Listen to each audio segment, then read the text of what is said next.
Hola, muy buenas tardes. El día de hoy vamos a hablar sobre la autoestima y la asertividad y el impacto que tiene en la vida cotidiana, sana y funcional de una persona.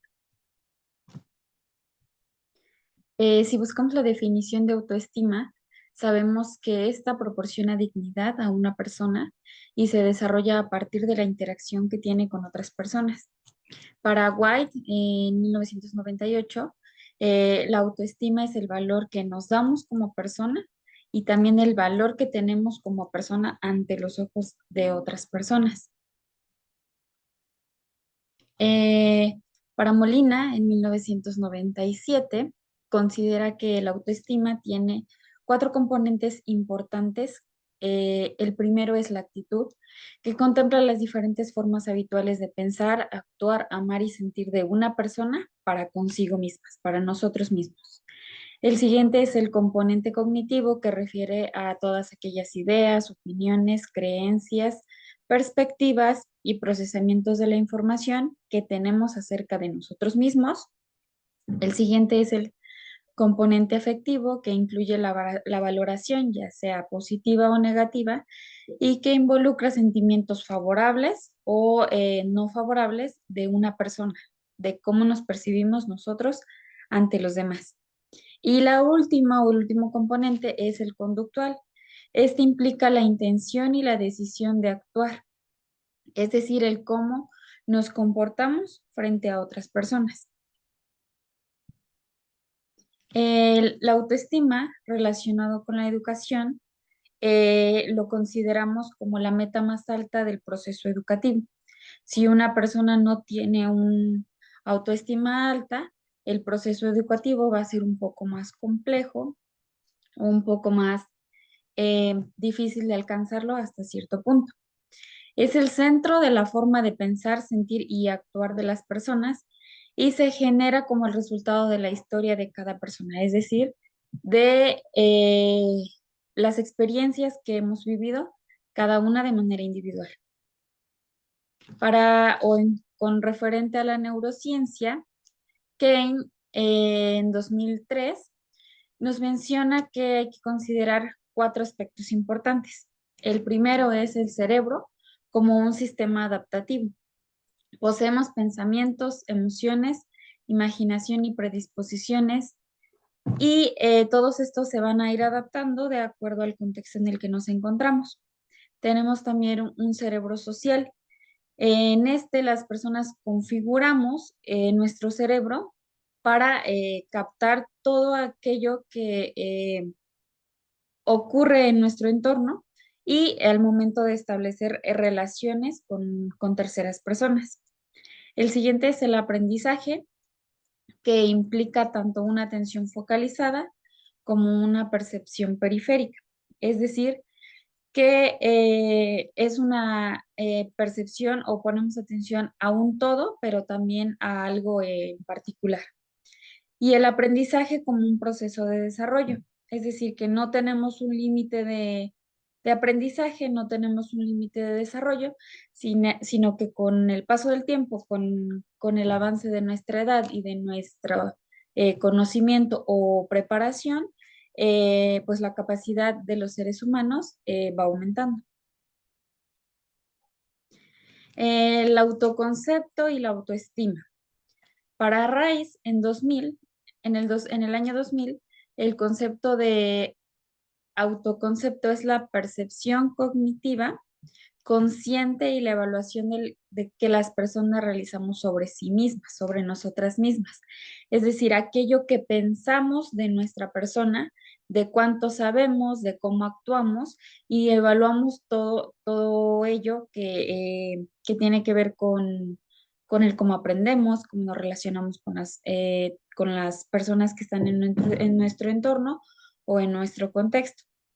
También menciona que tenemos 6 aspectos importantes del yo: lo que realmente somos, lo que pensamos que somos, lo que otras personas piensan que somos, lo que creen que piensan las demás de ellas, lo que queremos llegar a ser y las expectativas que creemos que otras personas tienen sobre nosotros mismos. Es decir, que no solo influye el cómo nosotros queremos ser o cómo nosotros nos vemos, sino que también hay una perspectiva y una opinión de, pues, de las personas que nos rodean y de las personas con las que entablamos una relación. También propone este mismo autor propone 4 dimensiones básicas del yo. La primera es el autoconcepto básico, que es la visión del adolescente sobre su personalidad y sobre sus habilidades, su estatus o sus funciones en el mundo exterior. Es decir, que un concepto básico, simple de cómo es nuestra personalidad y la percepción que tenemos sobre nuestro conocimiento, sobre lo que hacemos y cómo lo hacemos. El siguiente es el autoconcepto temporal o transitorio, y estas van a ser las ideas sobre nosotros mismos que influyen en el estado de ánimo o la experiencia que estemos viviendo. Si bien es claro que no en todo momento tenemos el mismo estado de ánimo, sino que este va a cambiar de acuerdo a alguna situación que estemos viviendo o en el lugar en el que estemos, o si en algún momento se nos dificulta algo o algo es muy grato para nosotros, pues nuestro estado de ánimo se va a ver afectado, ya sea de manera positiva o negativa. Y esto es muy relacionado con lo que nosotros pensamos de nosotros mismos, no de cómo las personas nos ven a nosotros. El yo social es la opinión de lo que creen otras personas sobre ellas y que obviamente esta influye sobre ellas mismas.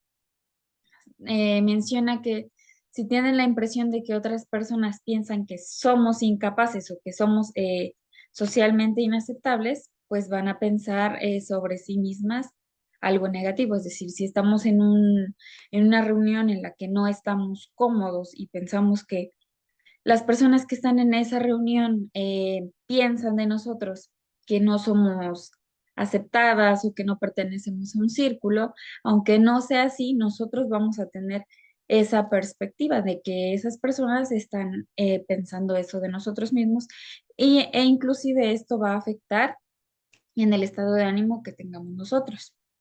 Y el yo ideal, que es el tipo de personas que nos gustaría ser. Los yo ideales que demasiado nos impiden la realización, mientras que los demasiado bajos impiden nuestra realización y los muy altos nos pueden llevar a un estado de frustración porque no siempre vamos a lograr un yo ideal. Todos tenemos en algún momento algún alto y algunas altas y algunas situaciones bajas que pues van a cambiar esta manera de vernos y no todos vamos a alcanzar en todo momento el yo ideal. Pero sí es importante trabajar en aquello que nos gustaría hacer. Hay componentes importantes de la autoestima o en la que podemos trabajar para tener un buen nivel de autoestima y es el autocontrol, la autoafirmación y la autorrealización. La autorrealización es algo en lo que debemos trabajar constantemente, aquello que nos crea satisfacción. Y si es cierto que la autoestima debe estar ahí muy presente en cualquier ámbito, para que estos 3 elementos se puedan alcanzar de manera satisfactoria.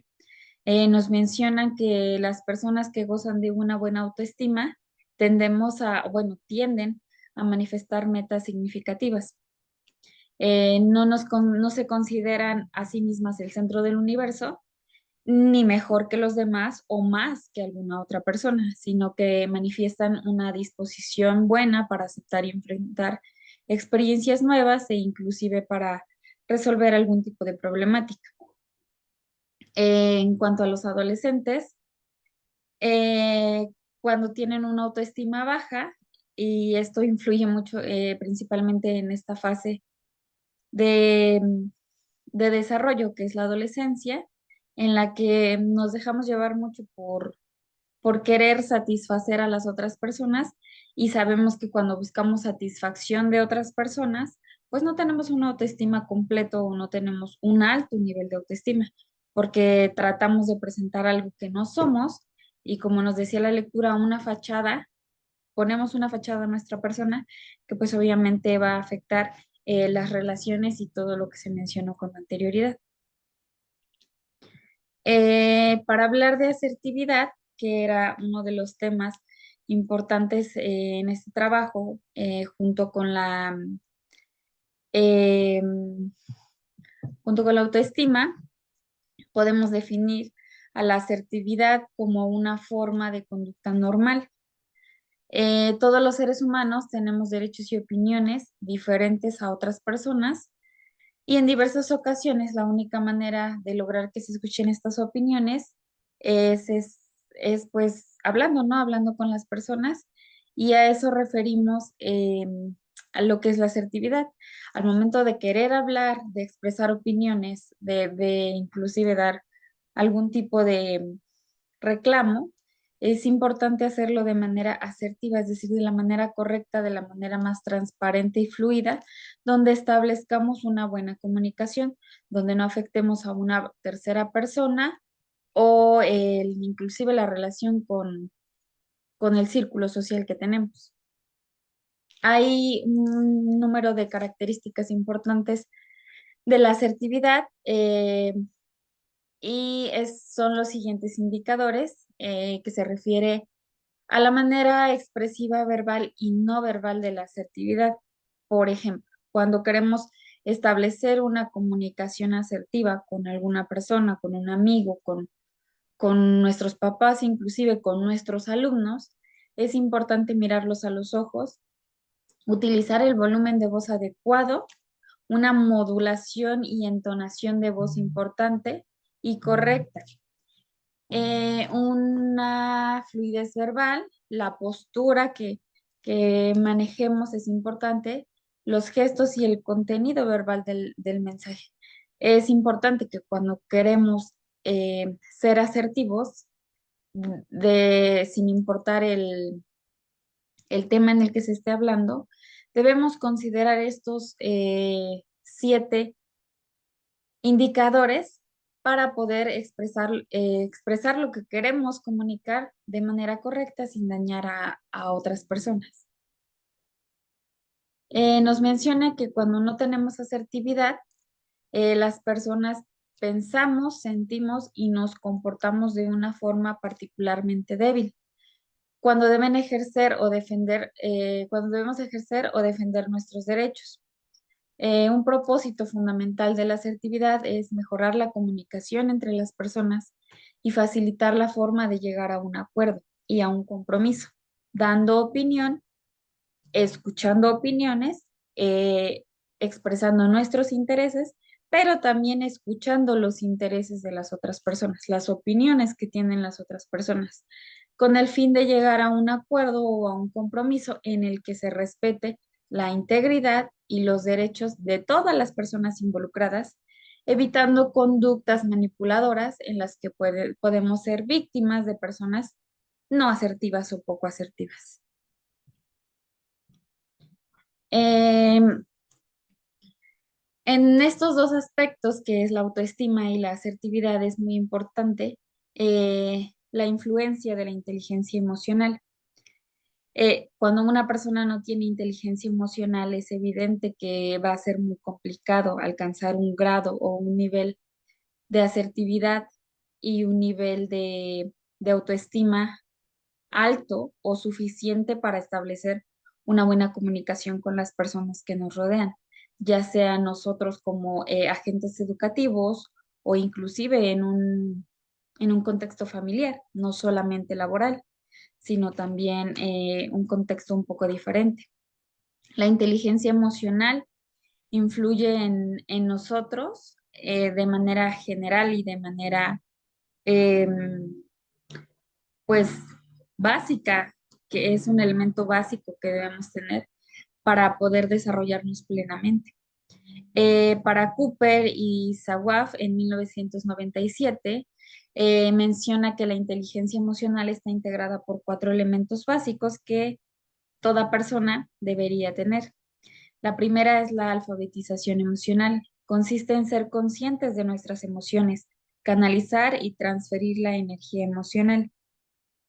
Cuando una persona no, cuando nosotros no somos capaces de manejar nuestras emociones y canalizarlas o trabajarlas, es muy probable que terceras personas salgan afectadas. Por ejemplo, si no sabemos manejar la ira, podemos afectar a otras personas, podemos incomodar a otras personas, inclusive en el contexto áulico, en el contexto profesional de un docente, cuando no sabe o no domina el manejar sus emociones, puede ser un aspecto negativo, inclusive para para el proceso de enseñanza-aprendizaje. Y negativo no solamente para su persona, sino también para sus estudiantes. La siguiente, el siguiente elemento es la agilidad emocional, que se refiere a ofrecer a los demás un grado de confianza que facilite las relaciones con nosotros, la comunicación empática, la solución de problemas y hacer frente a nuestras necesidades, que está totalmente relacionado con la alfabetización emocional. Decíamos que si en el momento de tener alguna diferencia de experimentar alguna emoción no grata, podemos afectar la relación que tenemos con nuestros alumnos, que es el ejemplo que estamos dando. Podemos afectar la comunicación, el proceso de que ellos aprendan de manera asertiva y se comuniquen también de manera asertiva. Es lo que estamos tratando de enseñarles a nuestros alumnos, que sean capaces de manejar sus emociones, de comunicarse empáticamente, de solucionar problemas. Y claro está que si un docente no es capaz pues, de hacer todo esto, pues será muy complejo que sus alumnos alcancen este grado de inteligencia emocional. La siguiente es la profundidad emocional, que habla sobre la ética y la moral de la persona. Es importante que nos conduzcamos con los valores y con la ética que tenemos como profesionales. Eh, si nos manifestamos o nos presentamos ante nuestros estudiantes de manera irrespetuosa, de manera autoritaria, pues va a ser muy difícil que ellos también logren alcanzar un grado de, em, de asertividad y de empatía. Y el último es la alquimia emocional. Es el ser capaces de aceptar un reto, de trabajar con lucidez y con atención y aplicar nuestra intuición a la creatividad y a lo imaginario. El ser capaces de aceptar el reto de enseñarle o de estar frente a un sinfín o un número variado de alumnos es muy importante para nosotros como docentes, no solamente en el ámbito educativo, sino en cualquier ámbito profesional, algún médico, un ingeniero, un arquitecto.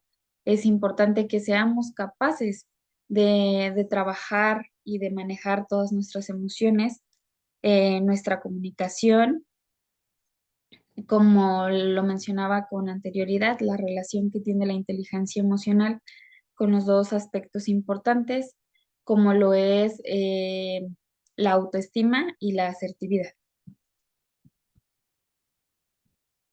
Mi nombre es Alejandrina Mendoza Cortés y este fue un video para el curso de Filosofía y Desarrollo Humano.